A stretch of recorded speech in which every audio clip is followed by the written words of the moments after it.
सवाल ये है कि NA-75 डस्का का ज़िमनी इलेक्शन चोरी करने वाले कौन थे।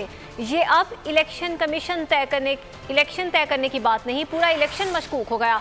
10 के 10 प्रिजाइडिंग अफसरान को नामालूम मकाम पर ले जाया गया। उन्हें नामालूम मकाम पर ले जाकर वोट तब्दील किए गए। सवाल ये है उन्हें अगवा करने वाले कौन थे। हुकूमत जवाब दे। एहसन इकबाल ने कहा NA-75 डस्का में मुनज़्ज़म धांधली की गई, मुनज़्ज़म साजिश पकड़ी गई।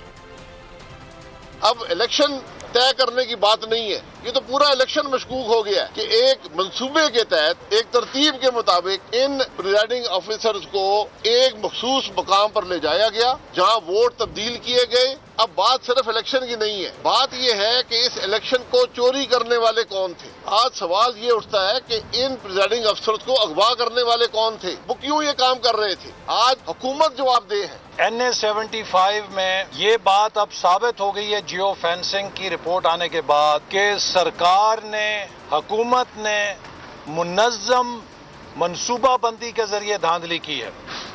अवाम के मैंडेट पे सोचे समझे मनसूबे के जरिए मुनज़्ज़म डाका डाला गया है। ये एक बहुत बड़ी सीरियस बात है।